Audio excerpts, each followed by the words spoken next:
गाजीपुर जनपद का प्रसिद्ध लटिया विजय स्तंभ अब उपेक्षा का शिकार, गिरी दीवार। एएसआई टीम ने किया दौरा। अब खबरें विस्तार से। गाजीपुर जनपद के जामानिया स्थित विजय स्तंभ लटिया इन दिनों उपेक्षा का शिकार देखा जा रहा है, क्योंकि स्तंभ के चारों तरफ लगी दीवार के एक हिस्से काफ़ी दिनों से गिरे हुए हैं, जिससे स्तंभ के आसपास आवारा मवेशियों के आने का खतरा रहता है और वहां पे गार्ड निगरानी कर रहे हैं। आपको बता दें कि प्राचीन काल के गरिमामयी अवशेषों के सहेजे शाहपुर लटिया गांव बहुत ही ऐतिहासिक गांव है, जहां पर देश विदेश के पर्यटक घूमने के लिए आते हैं। इसके चारों तरफ बनाई गई चारी दीवारी अब पुरातत्व विभाग के सर्वेक्षण और निगरानी में यह पूरा लटिया स्तंभ है, लेकिन अब इन दिनों दीवार गिरी हुई है और दीवार गिरने से अब पशुओं के आने का खतरा रहता है। लटिया गांव से लिए गए इस ग्राउंड जीरो रिपोर्ट को आप देखिए और इतिहासकार उबैदुर रहमान सिद्दीकी ने क्या कुछ बताया। करने के लिए शहर के प्रसिद्ध इतिहासकार डॉक्टर उबैदुर रहमान सिद्दीकी साहब हैं। तो सबसे पहला ये है कि लटिया के बारे में जनपदवासियों को जो लोग देख रहे हैं क्या बताएंगे। लटिया का असल नाम है शाहपुर उर्फ लटिया। लटिया का मतलब है कि लाट जो वहाँ पर स्तंभ है, इस वजह से उसको लटिया कहा जाता है। असल नाम है उस गांव का जिसके अंदर ये लाट है स्थित है, उसका नाम है शाहपुर। ज़मानिया परगने में आती है। ये टीले की शक्ल में थी। ये पूरा जो स्तंभ जो है ना, ये टीले के रूप में दबा हुआ था उसमें। तो गाजीपुर का एक कलेक्टर हुआ था विल्टन ओल्डहम, उसको वहाँ के लोगों ने बताया कि वहाँ पे एक बहुत बड़ा टीला है, उसके अंदर कुछ अवशेष खुदाई पे नाथचरण वगैरह हम लोग खोदते हैं तो वो निकलता है कुछ ना कुछ वहाँ पे। तो वो गया वहाँ पे, मुआयना किया उसने। ओल्डहम ने मुआयना किया। मुआयने के बाद उसको कुछ पता चला कि यहाँ पे कोई है, कोई चीज़। तो अलेक्जेंडर कनिंघम था, तो उसको एक पत्र लिखा उन्होंने कि गाजीपुर में कुछ यहाँ पे प्राचीन अवशेष हैं, जैसे भीतरी का इलाका है और यार का इलाका है, इस तरह के में, और सैदपुर में कुछ इलाका है, ज़मानिया में कुछ इलाका है, कासमाबाद वगैरह में है। उसने एक पत्र लिखा। उसमें फिर कनिंघम आया है गाजीपुर में 1861-62 में और आकर के उसका मुआयना किया है और फिर बाद में पूरी टीम लेकर के आता है और उसके अंडर में वो खुदाई होती है, भीतरी वाला भी, उसके आसपास के क्षेत्रों का। और उसी में ये लटिया का जो है उसका भी उसने वहाँ पे खुदाई कराई है, उसको वो लाट मिली है। उस समय जो भी था उसने पूरा प्रयास किया है कि वहाँ के तथ्यों को उजागर करे। तो उसने एक रिपोर्ट लिखी है, आर्कियोलॉजिकल सर्वे ऑफ इंडिया। ये उस वक्त एशियाटिक सोसाइटी का एक जर्नल निकलता था, उसके अंदर उसके डॉक्यूमेंट्स को उसने छापा है, जो जो उसको वहाँ मिले या जैसे उसको वो लगा। उसके बाद उसने एक किताब लिखी है अशोका इंस्क्रिप्शन के ऊपर। उसने लिखा है कि भारत में अशोक के जो स्तंभ है, भारत में कहाँ कहाँ किन किन स्थानों पे हैं और उसके ऊपर क्या लिखा है, शिलालेख जो है क्या क्या लिखा गया है।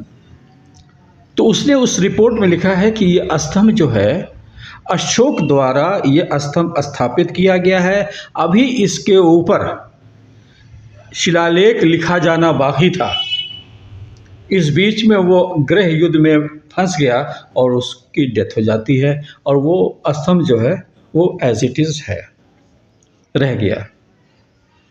कंट्रोवर्सी क्या होती है, उसके नीचे जो एक पत्थर जो उस शीर्ष पे था, वो बहुत जैसे उसकी हालत बड़ी ख़राब है, वो पानी की वजह से और उसकी देख रेख ना होने। कुछ लोग ये भी बता रहे हैं कि कई बार उस पर आकाशीय बिजली, हाँ, वो की वजह से ये भी नुकसान हुआ है।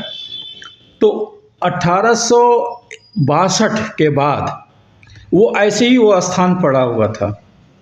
उसके बाद अभी जो है मनी जो थे यहाँ के, क्या नाम उनका, प्रोफेसर मनी साहब हैं, उनके अंतर्गत ये फिर खुदाई दोबारा हुई है 2008 और 10 की लोग। हाँ, इसी तरह के बीच में वो खुदाई हुई है और बड़े पैमाने पे हुई है। उनकी जो आर्कोलॉजिकल रिपोर्ट है उसमें उन्होंने कहा कि ये स्कंदगुप्त का गुप्त काल का ये जो है स्तंभ है। जबकि उसने जो कनिंघम ने लिखा है इंस्क्रिप्शन ऑफ अशोक्स में, उसने उसको अशोक द्वारा स्थापित, इसको भी और दूसरा भित्री को भी लिखा गया है। ओरिजिनल जो है भित्री वाला और ये अशोक द्वारा स्थापित किया गया। इसके ऊपर जो इंस्क्रिप्शन है वो स्कंदगुप्त का लिखा हुआ है। अब ये कंट्रोवर्शियल बात है, इसके अंदर कुछ लोग बता रहे हैं कि इसमें प्राचीन समय मंदिर दबा हुआ है। ये सब चीज़ें इसके अंदर पाई जाती है। अभी और खुदाई करना बाकी है अभी तो, और इसके बड़े पैमाने पर खुदाई किया जाए तो और भी बहुत सी चीज़ें निकल करके आएंगी। इस तरह से ये लटिया जो है उजागर होता है कनिंघम के द्वारा। तो अभी वहाँ पर मैं देखा कि दीवार भी टूटी हुई है, तो मरम्मत होना चाहिए। वही 2008 में और 2009 में जो खुदाई मणि साहब के अंदर में ये हुआ था, उसी समय उसको घेरा गया, उस परिसर को घेरा गया और उसमें दीवारें वगैरह बनाई गई कि उसमें पशु वगैरह हैं चले आते हैं, आस पड़ोस के गंदा करते हैं, और वो एक हिस्टोरिकल प्लेस है और कहीं कोई अतिक्रमण ना करे। तो एक सवाल मेरे मन में है कि जो लाट जो काफ़ी मैं देख रहा हूँ कि लंबा है, वो नीचे जो है कि पड़ा हुआ था या उसी तरह से खड़ा था? वैसे ही खड़ा हुआ था एज इट इज़, और वो मट्टी के में दबा हुआ था जो है ना, वो मट्टी के तरफ पूरा एक शहर था, वो पूरा एक शहर था। और बाबर ने लिखा है मदन बनारस, उस क्षेत्र को अपने जो उसका यात्रा वृत्तांत है ना, तो उसके बाबरनामा, उस क्षेत्र को उसने मदन बनारस लिखा है। अकबर के दौर में कस्बा जो उसी में मदन बनारस में एक कस्बा नया बसाया गया, उसका नाम उसने ज़मानिया रखा। वो खान ज़मा नाम था उसका। नाम पड़ा है वो अकबर के ज़माने में पड़ा, अकबर के ज़माने में, और फिर वो बड़ा हो गया है। लेकिन कागज़ात में मदन बनारस उर्फ ज़मानिया लिखा जाता, जो पुराने कागज़ात हैं वो आज भी ये है। तो मदन बनारस जो है वो राजा बनारस के हुए हैं, राजा मदन, और ये 1110 के करीब होते हैं, प्रतिहार राजा हुए हैं, और उनके अंतर्गत ये सब क्षेत्र रहा है। चूँकि वो इतना लोकप्रिय हो गए, उन्होंने एक किताब लिखी थी बीमारियों पे, और वो इतना लोकप्रिय हुई, जन में उनको भगवान आवाम ने मान लिया, और उनके नाम के बहुत से मंदिर बनने शुरू हो गए। जैसे आजकल देखा होगा कि अमिताभ बच्चन के नाम पे मंदिर बन रहा है, और किसके नाम पे मंदिर पूजे। तो राजा मदन के नाम पे भी वहाँ पे एक मंदिर बना, और उसके अंतर्गत ये सारे इलाके किए गए। मंदिर ज़मानिया में बना उसके अंदर। तो और उस क्षेत्र के लिए इसलिए मदन बनारस कहा गया उसको। ये ओरिजिनल डॉक्यूमेंट्स में है, और 1573 में ये ज़मानिया होता है जी। और उसी में आप जो बताते हैं कि अकबर के, और फिर जो चौसा की लड़ाई भी होती है। हाँ, चौसा का फिर युद्ध होता है, वो हुमायूं के समय में होता है। गाजीपुर का क्षेत्रफल बहुत बड़ा था। जो पहली बार जैसे कहा जाए भारतवर्ष को एक टोडरमल, बहुत ही दूर अंदेश जैसे कहा जाए ना, दूरदर्शी, हाँ, वो फाइनेंस मिनिस्टर था उनका, अकबर के समय में वो 9 रत्नों में से थे वो। तो उन्होंने कैसे कर वसूला जाए, किसी क्षेत्र से मालगुजारी लिया जाए, उन्होंने एक खाका बनाया था। तो गाजीपुर का जो उन्होंने क्षेत्रफल जो चुना, और गाजीपुर जनपद के अंतर्गत ये चौसा और शाहाबाद, ये दोनों गाजीपुर के अंदर थे, और उसी समय बलिया भी शामिल किया गया। आपके आजमगढ़ के बहुत से गांव जो हैं वो गाजीपुर में, जैसे मोहम्मदाबाद, गोना है, इस तरह के जो बहुत से हैं वो शामिल किए गए। इसी तरह से आपके महाइच परगना गाजीपुर में था, जो अब बगल में एक नया शहर ज़िला बन गया है, चंदौली का आधे से ज़्यादा हिस्सा गाजीपुर में था। यानी जो महाइच जिक्र है वो चंदौली में, वो चंदौली का हिस्सा में चला गया।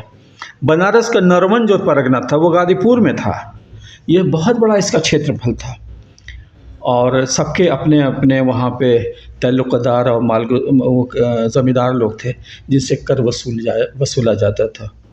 ज़मानिया अलग था एक, मोहम्मदाबाद परिहार बारी अलग था एक परगना की हैसियत से। चूँकि